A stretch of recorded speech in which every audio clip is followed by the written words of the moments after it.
My name is Evelyn Walker. I am 23 years old, and I have just lived through what should have been one of the happiest days of my life.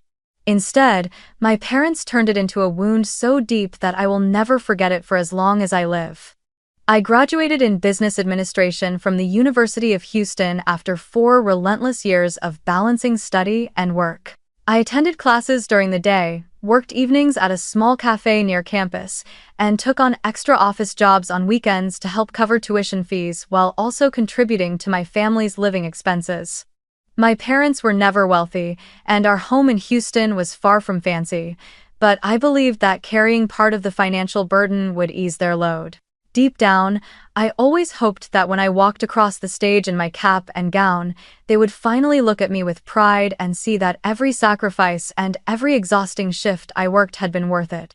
The ceremony ended, and the Texas sun cast a golden glow over hurried snapshots with friends and professors. I held my diploma tightly against my chest, overwhelmed by a joy mixed with relief. All those years of effort had finally been rewarded. I told myself that maybe tonight would be different.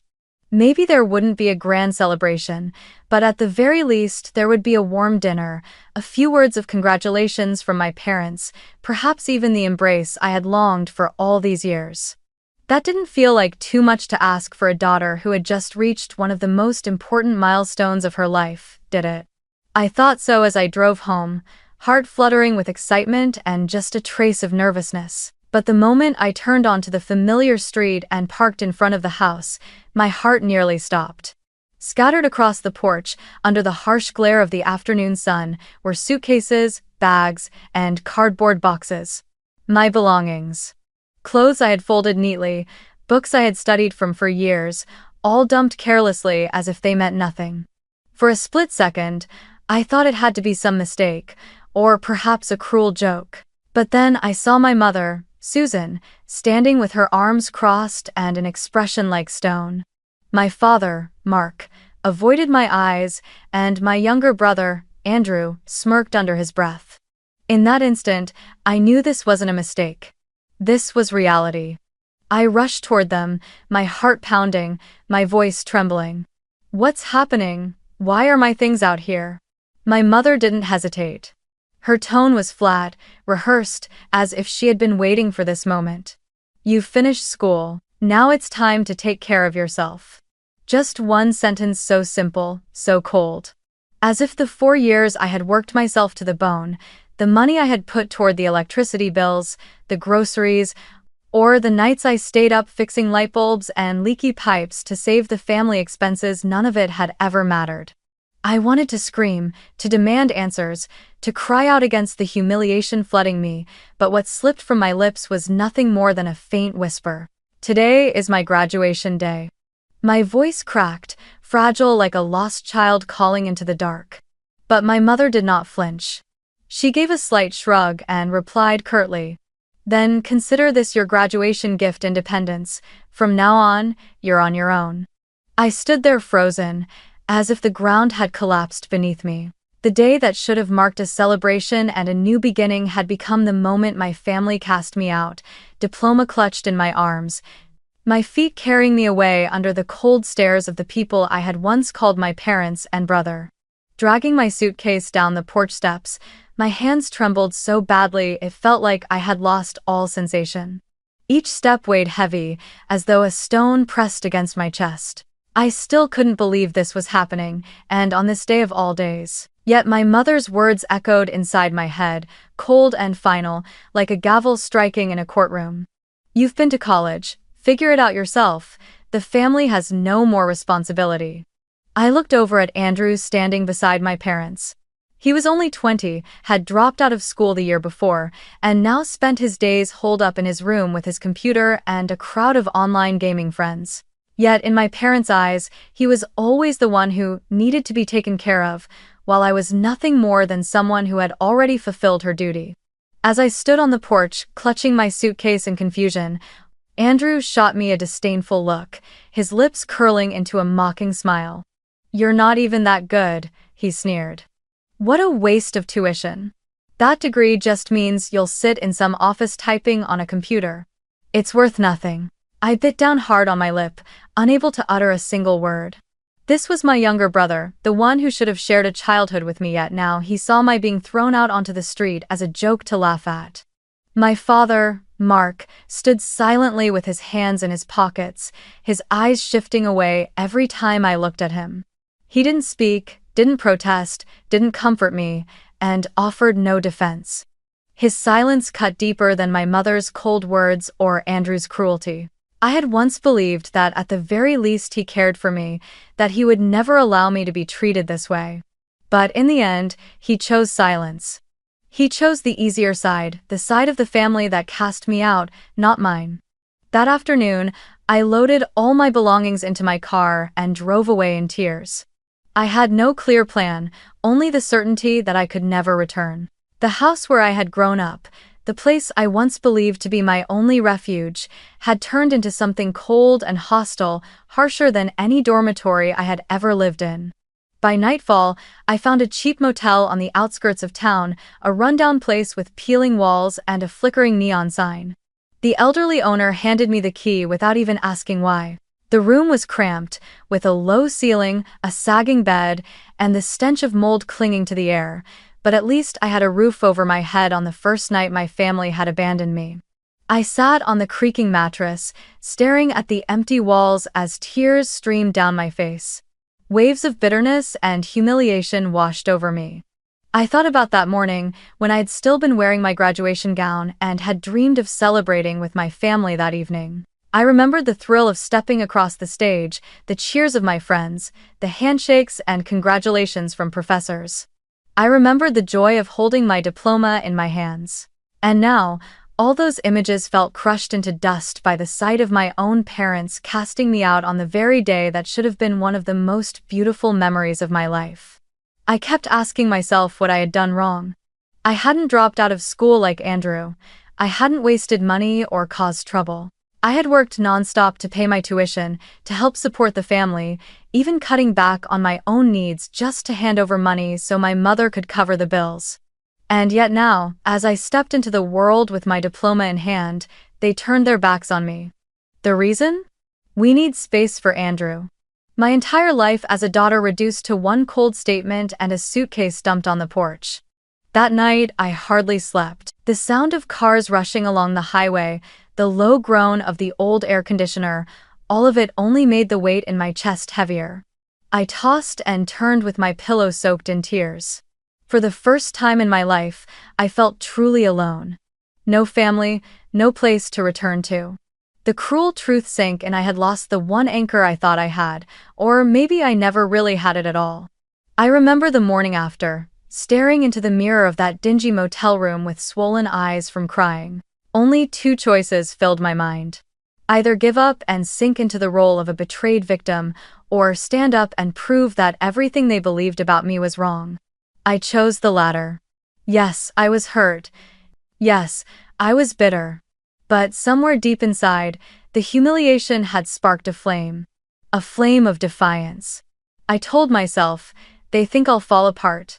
I'll show them. That day, instead of asking for time off to recover, I strapped on my backpack and went straight to the marketing firm where I had interned during my final semester. It was just a small office in downtown Houston, nothing glamorous, but to me it felt like a lifeline.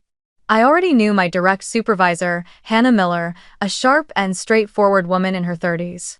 The moment I stepped into the office, I tried to hide my exhaustion, but my red eyes and worn-out appearance betrayed me. Hannah studied me for a long moment, then tilted her head slightly. "Evelyn, what happened? You don't look okay at all."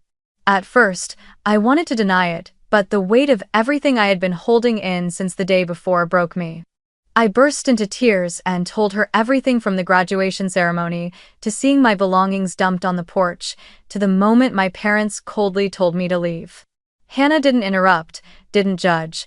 She simply sat there and listened in silence. When I finally stopped, choking back sobs, she let out a quiet sigh. "You didn't deserve that. But Evelyn, I see something else. You're still here. You came to work instead of collapsing in some corner. That tells me you're stronger than you realize." She handed me a cup of hot coffee, her voice calm but filled with conviction. "I'm going to give you an opportunity. There's a new client project, a big one with a tech startup, and I want you on it. It's going to be tough, it's going to be demanding, but I believe you can handle it. Think of this as a new beginning." I was stunned. Me, a girl just cast out by her own family, being trusted with an important project? In that moment, it felt as if fate had opened a different door for me to walk through. The days that followed, I threw myself into work completely. The office became my new home, my laptop and files my closest companions. I worked until I lost track of time, sometimes staying so late that I didn't leave until the security guard made his rounds. I learned how to draft marketing strategies, analyze customer data, and design presentation decks. There were nights I was so exhausted I thought I would collapse, but then I would remember Andrew's sneer, my mother's cold words, my father's silent betrayal. Those memories cut like knives, but they also fueled me forward. Hannah would often pass by my desk late at night, reminding me, "Don't forget to rest, Evelyn. Endurance matters more than speed." I forced a tired smile, but inside I felt nothing but gratitude. In Hannah, I found the presence of someone who believed in me, something my family never had. And slowly, that belief became the strength that carried me through the long nights. The first month passed, and my very first project was a resounding success. The client was thrilled, and revenue soared beyond expectations. Hannah called me into the conference room, looked me straight in the eye, and said, "Well done, Evelyn. You've proven that you're not only skilled but also resilient. I've never seen anyone fresh out of college handle pressure like this. Keep going, don't stop now." I walked out of that room with my heart racing, and for the first time since being thrown out, I felt a genuine sense of hope stirring inside me. That night, back in the damp motel room, I switched on the desk lamp, laid out a piece of paper, and wrote down a single sentence before taping it to the wall. "I will succeed not so they come back, but so they see I never needed them." In the dim yellow glow, I stared at the shaky but determined handwriting, and I knew my real journey had only just begun. I still remember clearly how, after that first project success, everything in my life began to shift. The marketing office, which I had once seen as just a temporary place to pass the time, suddenly became my battlefield, a place where I poured every ounce of energy and passion. I took on more and more projects, from consumer product campaigns to media strategies for small brands trying to establish their name. I wasn't a genius, but I knew how to listen to clients, to understand what they wanted to express, and to turn that into compelling stories people couldn't ignore. There were nights I sat for hours, drawing mind maps, organizing every idea, figuring out how to transform a dull product into something people would talk about online. That persistence earned me the respect of my colleagues and left clients deeply impressed. When the company announced the quarterly results, Hannah called me into her office. I felt a flicker of worry, afraid I might have made some mistake, but the smile on her face told me otherwise. "Evelyn," she said, "I want to officially promote you to a full-time position. No more intern, no more contractor. This will be a stable role with a salary that reflects everything you've contributed." I sat in silence for a few seconds, my heart pounding. From someone thrown out of her home with nothing, I was now being recognized as a permanent employee. Tears threatened to spill over, but I held them back and answered softly, "Thank you. I won't let you down." Oh. In the months that followed, with a steady income, I knew I had to leave that dingy motel room behind. Every time I returned there, smelling the damp mold and hearing the constant noise from the hallway, I felt like I was sinking deeper into the darkness. So I put aside most of my salary and savings to rent a small apartment in downtown Houston. It wasn't big, just one bedroom and a living room, with an open kitchen, but it was clean, bright, and had a window overlooking the park. On move-in day, I stood in the middle of the empty room, set down the single suitcase that had followed me since the day I was thrown out, and burst into tears. But these were not tears of shame. They were tears of relief. For the first time in my life, I had a home of my own, without fear that anyone could cast me out. While I was arranging the new place, Rachel, my best friend from college, came to help. She had always been the one person who believed in me, even when I felt small because of my family background. She brought me a little potted plant, placed it by the window, and said, "So every morning when you wake up, you'll remember that you deserve to bloom too." Together, we cleaned, hung up a few cheap paintings I'd bought at a flea market, and set up the desk I had ordered online. When we finally looked around the apartment, Rachel smiled, patted my shoulder, and said, "You did it, Nat. No one can take this from you. Don't ever let anyone make you feel like you're not enough again." Those words etched themselves into my heart. Every time I came home late from work, opening the door to a brightly lit apartment, I felt a peace I had never known in my old house. I started cooking meals for myself, hanging photos of friends instead of family, and slowly learning to enjoy the rhythm of independent living. Each night, I set aside a little time to sit by the window, watching the city lights shimmer, and thought to myself, "I've gone farther than they ever imagined." My success wasn't loud or flashy, but it was enough to rekindle my faith in myself. I didn't need my parents' recognition. I didn't need my brother's praise. All I needed was the knowledge that I had risen from being discarded to having a place I could finally call home, and that was the truest victory of all. 2 years after being thrown out in my graduation gown, my life had taken a completely different turn. Those years were anything but easy.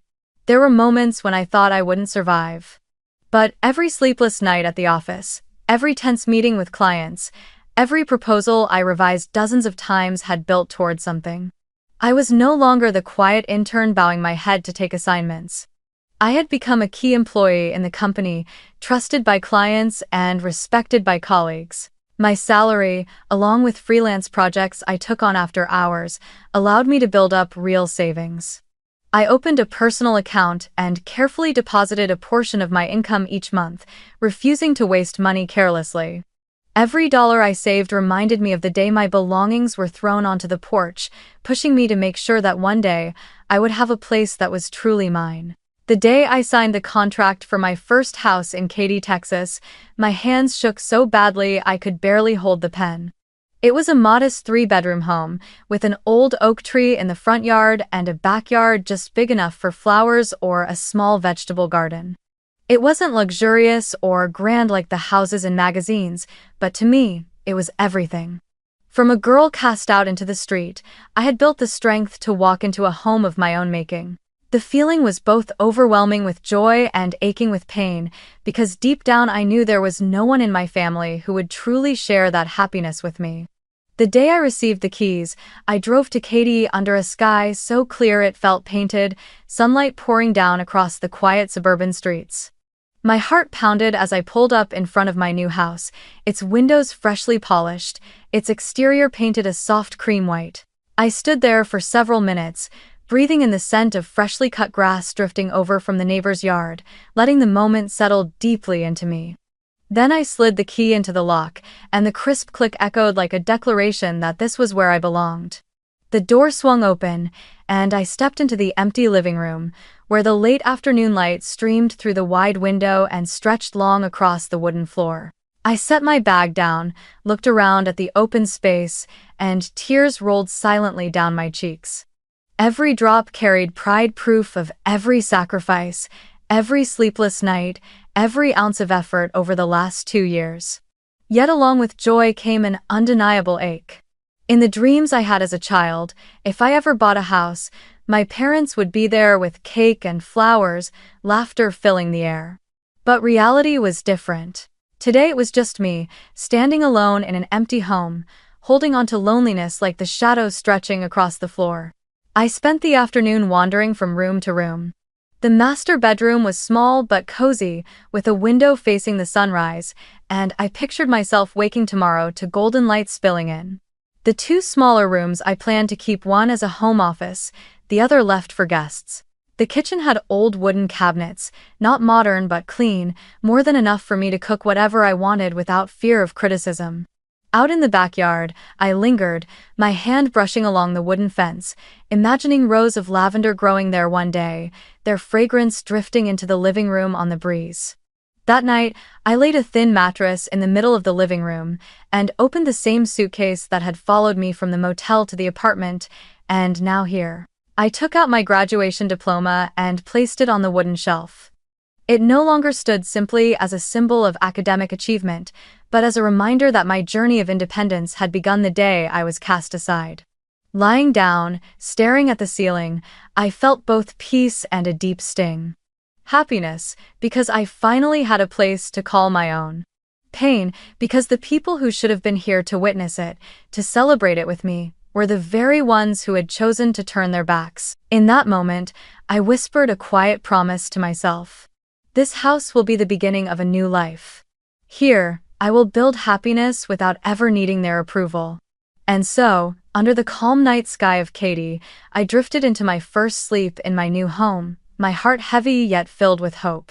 One sweltering May afternoon, after finishing work and sitting in the living room of my house in Katy, my phone suddenly buzzed. On the screen appeared a name I thought I would never see again, Andrew. For a second, my heart froze. 2 years had passed without a single message, not even a happy birthday. Not once had they reached out. I had grown used to that cold silence, teaching myself to live as if they no longer existed in my life. Yet now, that familiar ringtone rang out like a ghost from the past returning to haunt me. I hesitated, my finger hovering over the decline button. A part of me wanted to end the call immediately, not giving him even a chance to speak. But curiosity, or maybe some faint, old instinct about family, made me answer. Andrew's voice came through, nothing like the arrogant tone I remembered. It was low, hesitant, almost trembling. "Sis, it's me, Andrew. Things at home, they're really bad. Dad lost his job, and Mom's spending has put us in heavy debt. I can't pay my tuition anymore. We're family, aren't we? You could help, right?" I sat frozen, staring blankly out the window. In an instant, my mind was flooded with the memory of that afternoon 2 years ago, me, still in my graduation gown, standing on the porch, staring at my suitcases and boxes tossed aside like trash, hearing my mother's cold voice telling me, "From now on, you're on your own." While Andrew smirked and sneered, "You're not good at anything." That scene cut into me like a blade, etched so deeply that just the sound of his voice brought all the humiliation and despair rushing back. I gripped the phone tightly, taking a deep breath to steady the tremor in my voice. "Family?" I repeated, with such biting sarcasm that even I was surprised by the edge in my tone. Family doesn't abandon you on the most important day of your life. Family doesn't throw their daughter out of the house right after she graduates. And family doesn't laugh while she drags her suitcase off the porch like a stranger. So don't use that word with me, Andrew. I don't owe any of you anything. That. The line went quiet for a moment, broken only by Andrew's heavy breathing. I pictured him scrambling for a way to spin this, just like he always had when our mother used to shield him. Sure enough, his voice came again, faster, more desperate. "I know, you're still angry. But things are really bad now, you don't understand. Mom keeps spending recklessly, Dad's depressed and can't find work. The house, it might go into foreclosure. I thought maybe you could lend the family some money, just enough to get through this." His words hit me like a bucket of ice water. So that was it. After 2 years of silence, the call wasn't about love or regret or reconciliation. It was about money. They remembered me only when they were desperate, seeing me as nothing more than a walking wallet. A dry, bitter laugh escaped me, part ache and part relief. At least now, I finally knew exactly what I was worth to them. "Listen, Andrew," I said slowly, each word dropping like a hammer. "For 2 years, not a single message. I went through hell, stood up on my own, bought my own house, built my life from nothing. Where were you then? When I needed a roof over my head, you locked the door. When I needed one word of encouragement, you stayed silent. And now you show up at my door for money?" "No, Andrew. The answer is no." "Ugh." I heard him swallow hard on the other end, his voice falling into something weak, almost pitiful. "But we're still blood, still brother and sister." I closed my eyes, fighting down the wave of emotion. A small part of me tugged at those words' blood. But the rest of me, the part hardened by betrayal and years of silence, knew the truth. Those ties had been severed long ago. "No, Andrew," I whispered, my voice both steady and trembling. "Family isn't blood. Family is the people who stand beside you when you fall. And clearly, I was never family to any of you." I ended the call decisively, my hands still shaking from the surge of adrenaline. In the quiet of my living room, I could hear my heartbeat pounding, a rhythm of pain mixed with relief. I knew that from this moment on, my path and theirs had split for good. There was no space left for pity, no room for blind obligation. They had chosen to cut me out of their lives 2 years ago. Now, I was simply finishing what they had started. Leaning back in my chair, tears streamed down my face, but a small smile tugged at my lips. The pain lingered, but something new had begun to rise inside me: true freedom. I was no longer bound by ties that only tightened when there was something to take. I had chosen to stop, and this time, I would not look back. A few days after that cold call with Andrew, just as I was beginning to breathe steadily again, the real storm arrived. It was a quiet weekend morning. I was in the kitchen making coffee, the early sunlight spilling through the window and bathing the room in gold. I had planned to spend the day organizing work files and tending to the little garden out back. But then the doorbell rang long, insistent, breaking the calm. I thought perhaps it was a neighbor stopping by or a delivery I'd been expecting.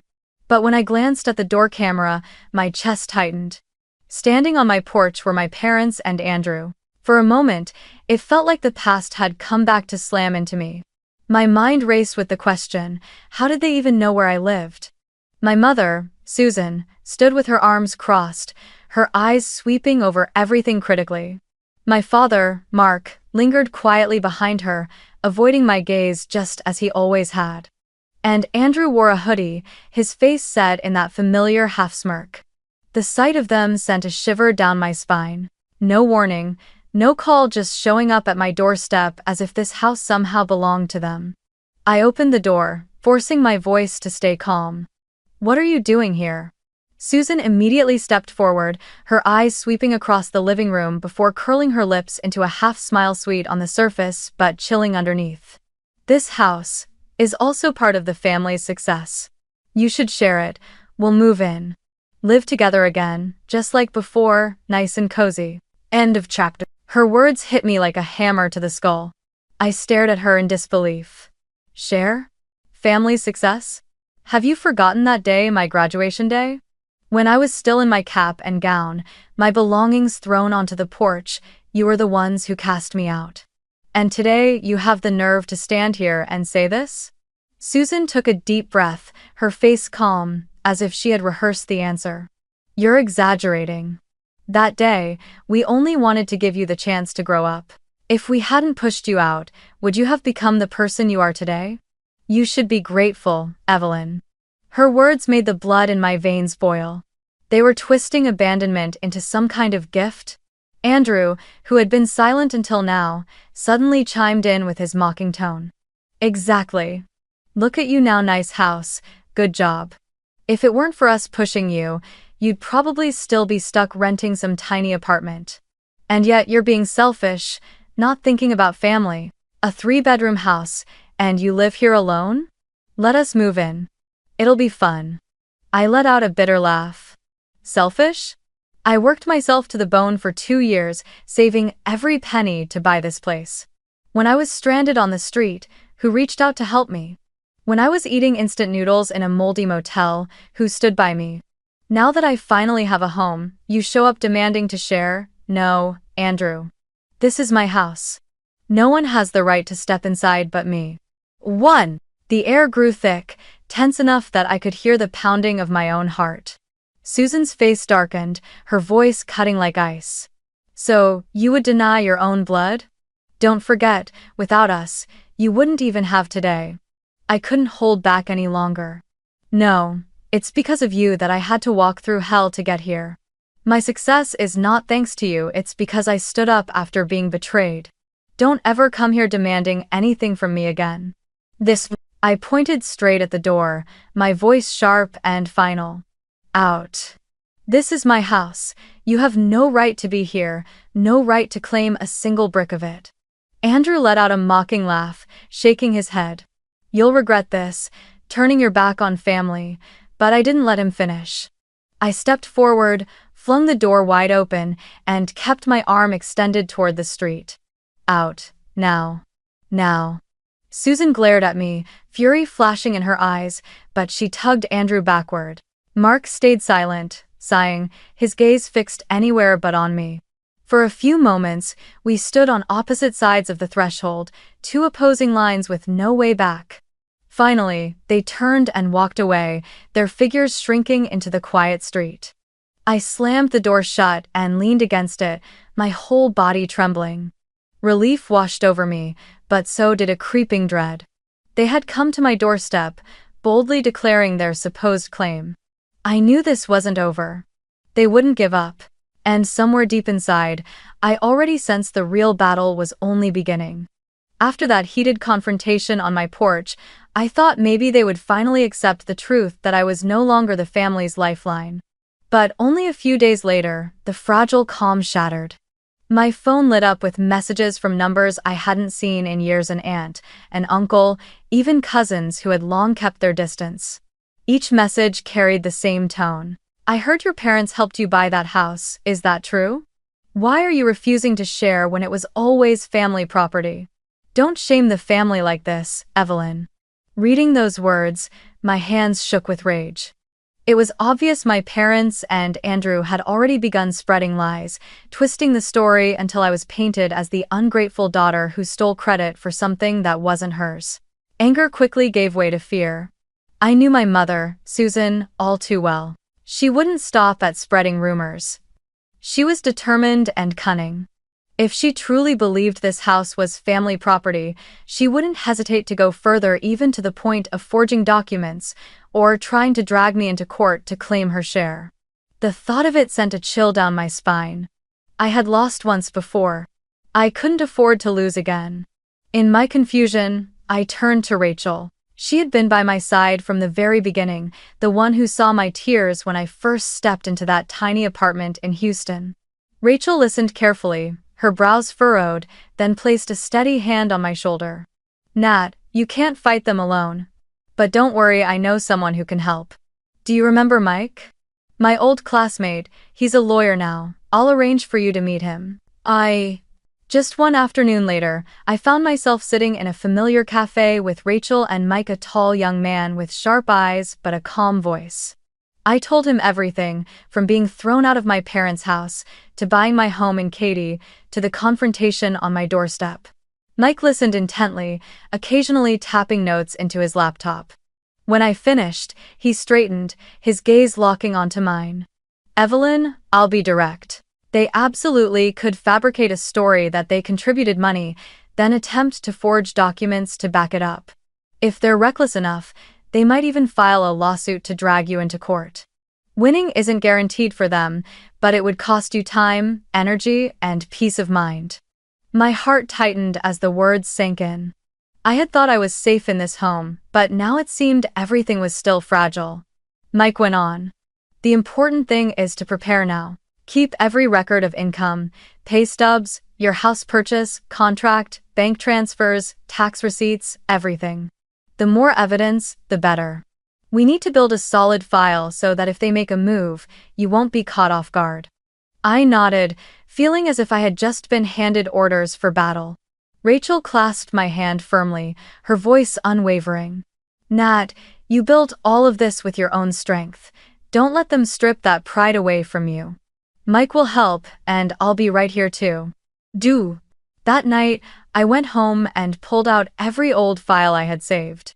Pay stubs from the marketing firm, freelance contracts, bank statements showing every deposit into my savings account, and most importantly, the purchase contract for the house and the payment records.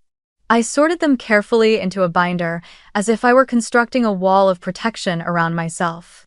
Every document was proof, every page a piece of evidence that I had risen on my own.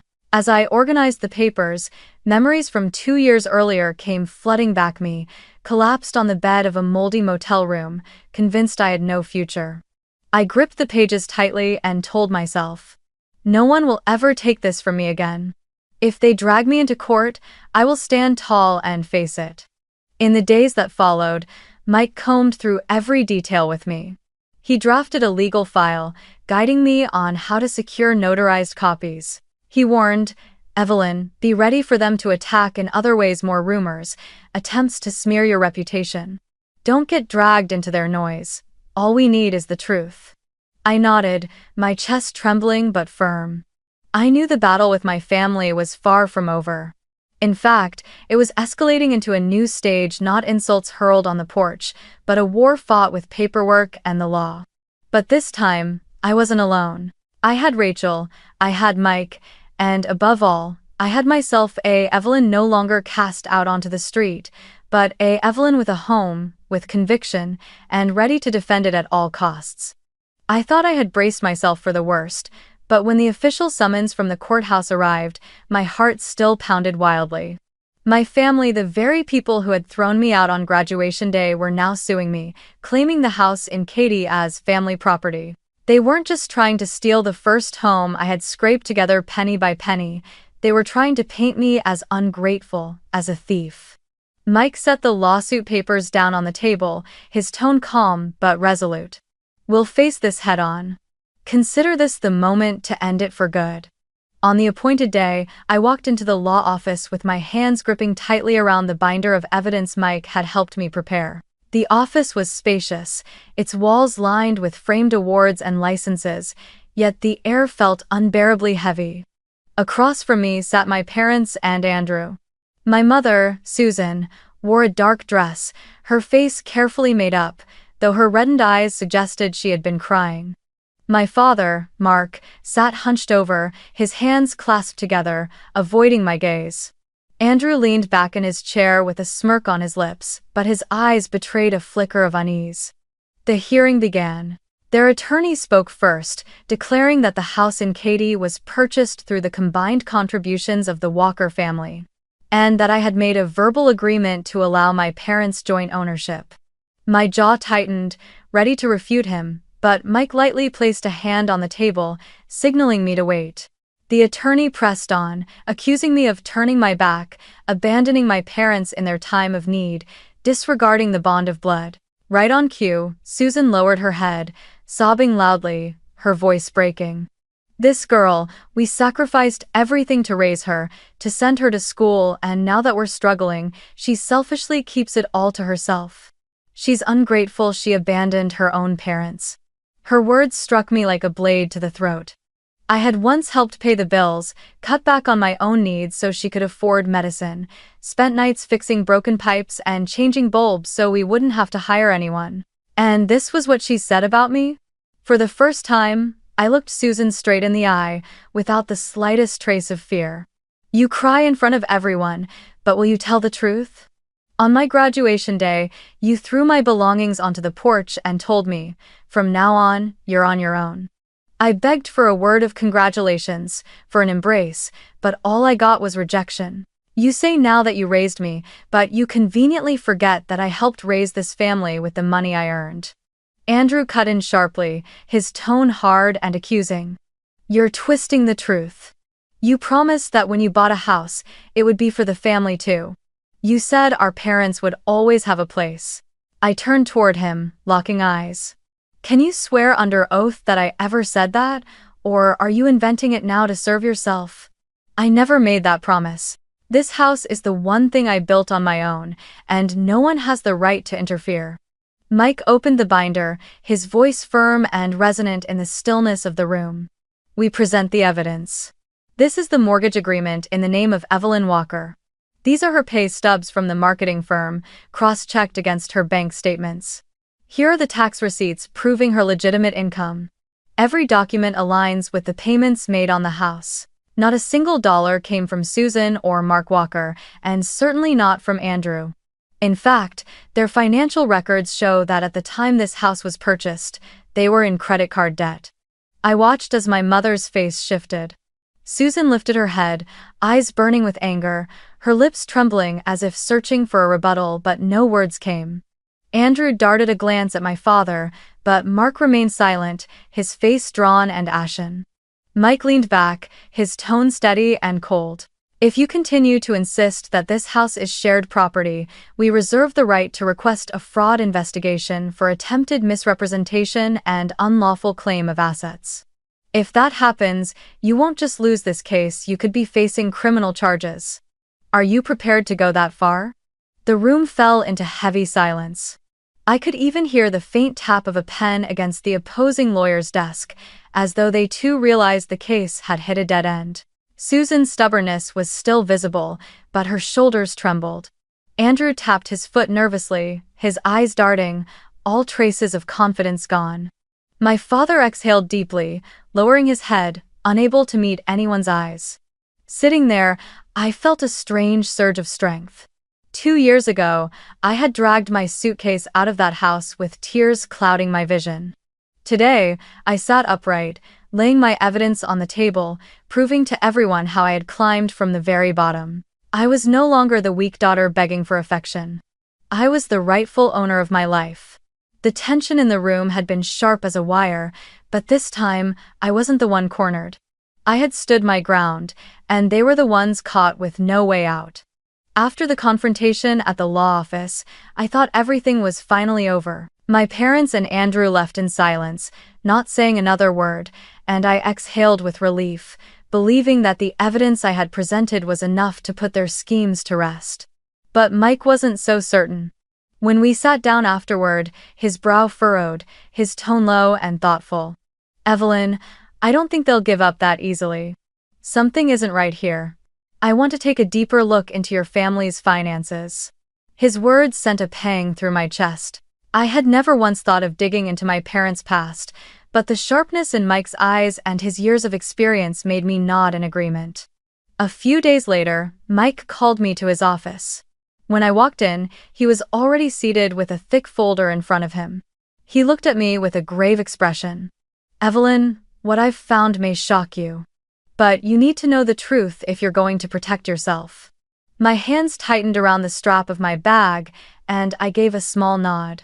Mike opened the folder and flipped through the pages. "Your parents, Susan and Mark Walker, have unpaid taxes stretching back years. They've been flagged before suspected of falsifying income reports. On top of that, their credit cards are maxed out, and much of their property has been mortgaged. They're drowning in debt. And Evelyn." He paused, fixing his gaze on mine. "They're looking at your house as their only way out."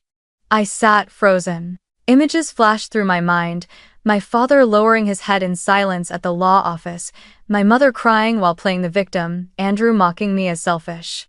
All the pieces fell into place, forming one undeniable picture.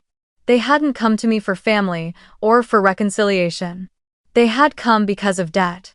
They wanted to turn the one thing I had built, the only fruit of my struggle, into a lifeline to bail them out of the mess they had created. A few days later, Mike asked me to come to his office. When I walked in, he was already seated with a thick folder in front of him. His eyes were grave as he looked at me. "Evelyn, what I've found may shock you. But you need to know this truth in order to protect yourself."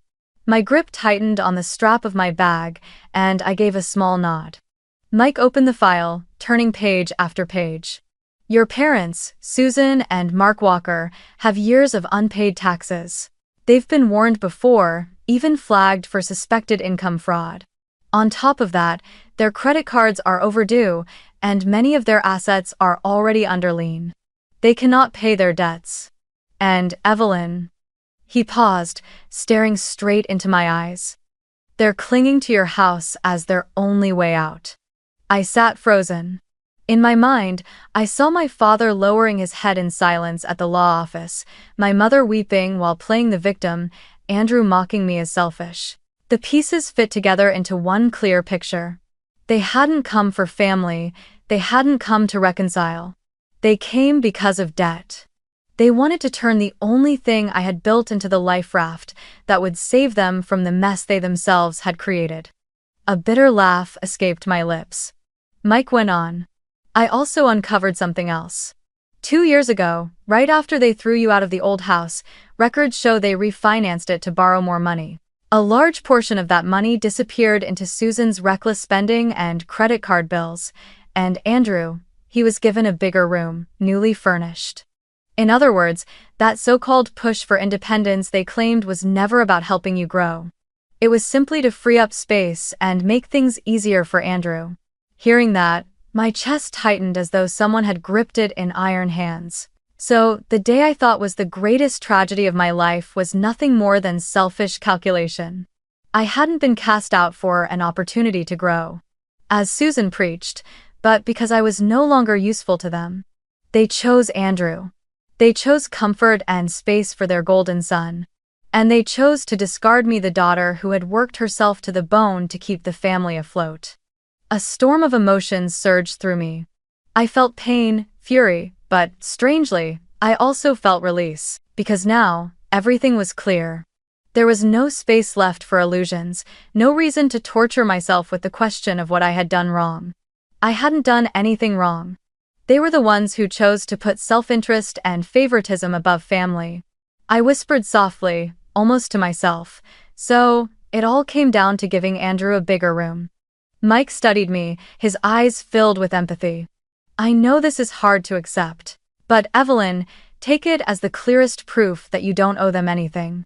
They destroyed this relationship on their own. I nodded, tears streaming down my face, but they no longer carried the same weight as before. For the first time in years, I felt clarity in my heart. I saw the truth. My parents were never my protectors. They were people willing to sacrifice me for their comfort and selfishness. That night, I sat alone in the living room, looking around my house in Katy. Every wall, every doorway, every corner of the backyard stood as a witness to the path I had taken. I once thought this place was simply a house.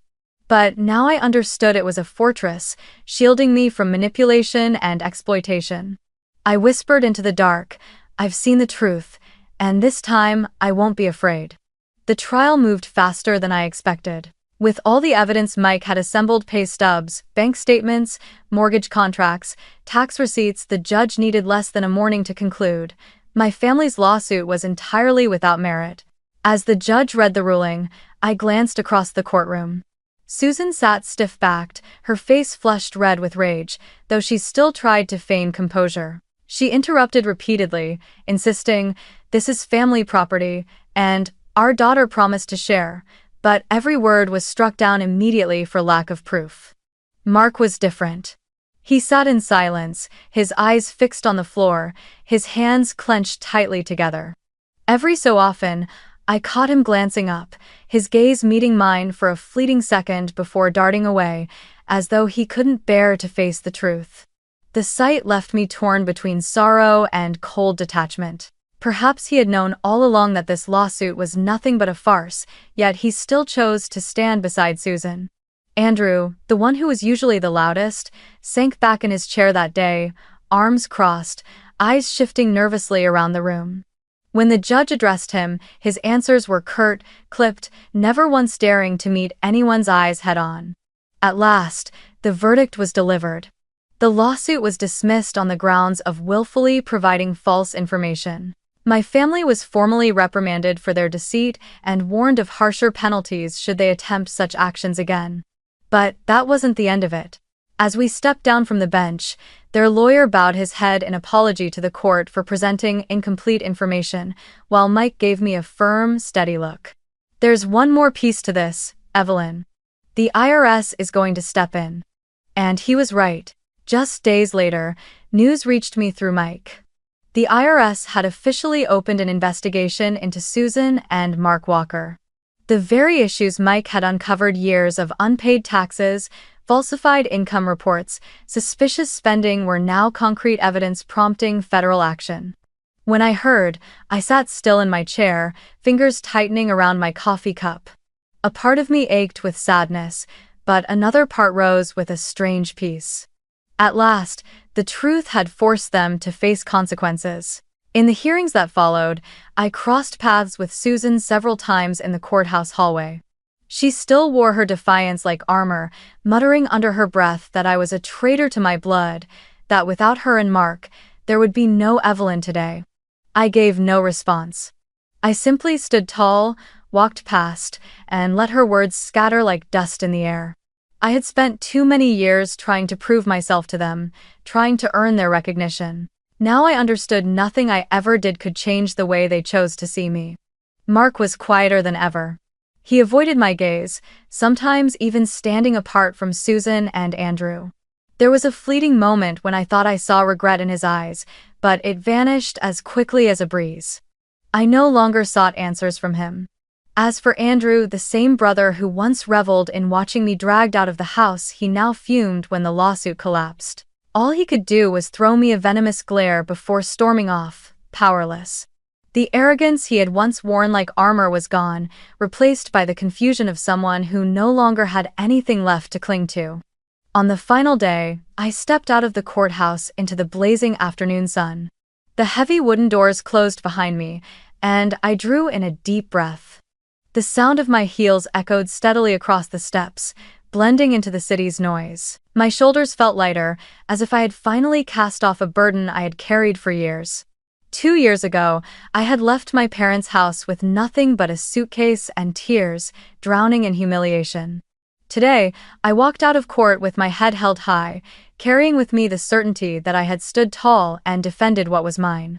I knew from this moment on, my life and theirs would forever diverge. The IRS investigation would continue, and sooner or later, they would have to pay for the financial lies they had sown. As for me, I had my own home, true friends by my side, and a freedom I had never dared to dream of before. Standing on the courthouse steps, I sighed, but this time, it wasn't the sigh of sorrow. It was the sigh of release. 1 week after the case was closed, I chose to do something I never would have imagined 2 years earlier. I opened my home in Katy for a small gathering. Not a lavish party, no endless flowers or long tables lined with champagne. Just a warm evening with a few dishes I cooked myself, a buttery pie fresh from the oven, and the people I truly wanted by my side: Hannah, Rachel, Mike, and a handful of close colleagues. That morning, I woke early to shop for ingredients. Driving home, my heart raced with a mix of nerves and excitement. I remembered the scene 2 years ago. Graduation day, walking home with fragile hope, only to collapse when I found my belongings dumped on the porch. That image had once been a deep scar, convincing me I didn't deserve a place to call home. Yet now, with these same hands, I was laying out plates, stringing lights across the backyard, preparing to welcome the people who, though not bound to me by blood, had become the strongest foundation in my life. That afternoon, Rachel arrived early, carrying a bouquet of purple lavender. She placed it on the dining table with a smile. "I remember you once said you wanted to plant lavender in the backyard. For now, here's a vase to start with." I pulled her into an embrace, my voice breaking. "Rachel, you're the family I always wished I had." Hannah brought a bottle of red wine, setting it down before patting my shoulder. "Tonight, leave work behind. This girl deserves to celebrate." Mike came last, holding a gift wrapped in brown paper. When I opened it, I found an empty wooden picture frame. He smiled. "So you can choose the photo yourself, a moment that truly belongs to Evelyn." As the sun set, we gathered around the table in the backyard. The warm glow of the lights fell across everyone's faces, laughter echoed, and the aroma of food mingled with the cool evening breeze. Looking around, I felt an unfamiliar warmth. No accusations, no disdainful stares, no sense of abandonment, only sharing, trust, and simple joy. One colleague raised a glass, teasing, "Evelyn, who would have thought the girl who used to stay late at the office every night would throw such a fun party?" Everyone laughed, and I only smiled, my throat tightening with emotion. I knew how far I had come to reach this moment. At the end of the meal, while conversations still buzzed around me, I stood up and lifted my glass. My voice trembled slightly but remained firm. 2 years ago, I thought I had lost everything. On my graduation day, I came home and realized my family was no longer there. But step by step, I learned how to rise, to work, to build a new life. And tonight, looking around this table, I realized something: family isn't about blood. Family is about the ones who choose to stand beside you, who hold your hand when you're weak, and who smile with you when you succeed. I lost a family, but I also found a real one. For a few seconds, silence lingered, then applause filled the air, mingling with laughter and the crisp clink of glasses. Rachel's eyes brimmed with tears, Hannah nodded firmly, and Mike smiled with quiet pride. In that moment, my heart softened. The old wounds remained, but they no longer defined me. I had survived rejection, legal battles, and loneliness. Now, here I stood, in my own home, with the people I chose to call family. That day. Later that night, after everyone had gone, I tidied up the table and switched off the strings of twinkling lights one by one. I stepped into the backyard, sank into a wooden chair, and looked up at the star-strewn sky. A gentle breeze carried the scent of lavender from the table. I smiled faintly, whispering the words I had spoken earlier. Family is the ones who choose to stay. And I knew, in that moment, I was finally free. If you have ever been hurt by your own blood, remember this, that pain does not define your worth. Their rejection does not mean you are undeserving of love or respect. Sometimes, being cast aside becomes the very beginning of rewriting your life story. True family isn't built on blood alone. Family is the people who choose to stand beside you, who share your sorrow, and who celebrate your joy. They might be a friend, a colleague, or even strangers willing to reach out and lift you up. So if today you feel lost, believe this: you can still build a new home, one filled with safety, love, and mutual respect. You do not need the approval of those who once belittled you to be whole. You have always been enough, and you deserve a family of your choosing. Thank you for listening to my story.